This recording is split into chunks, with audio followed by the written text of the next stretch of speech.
warahmatullahi wabarakatuh. Perkenalkan, nama saya Salma Salsabila. Di sini saya akan mempresentasikan dan menjelaskan tentang awetan tumbuhan batang zeames.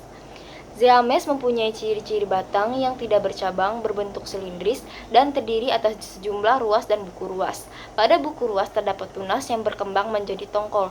Secara umum, batang zeames tersusun atas epidermis yang berkutikula dan kadang terdapat stomata. Sistem jaringan dasar berupa korteks dan empulur serta jaringan pengangkut yaitu xilem dan floem. Untuk jaringan pengangkut tersusun dalam berkas-berkas dan tersebar di seluruh permukaan batang. Di antara berkas-berkas pengangkut tersebut dikelilingi oleh jaringan parenkim.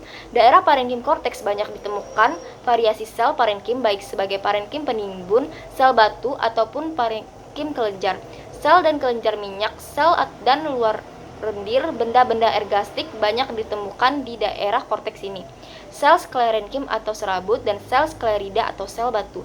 Zeames merupakan salah satu spesies dari famili Poaceae dan termasuk kelas Liliopsida atau tumbuhan monokotil. Zeames memiliki batang yang lemah karena jaringan pengangkutnya tersebar dan kurang mengalami penebalan dinding sel.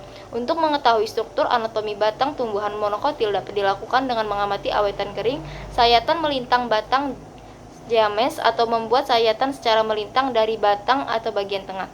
Sayatan diamati di bawah mikroskop dan hasil pengamatannya digambar. Berikut merupakan alat dan bahan dalam praktikum ini.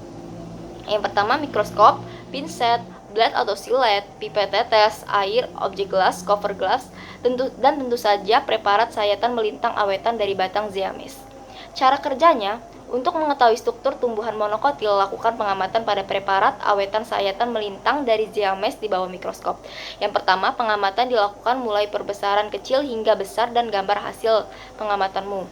Kedua, perhatikan bagian-bagian dari jaringan batang meliputi jaringan epidermis, korteks atau jaringan dasar, dan susunan jaringan pembuluh.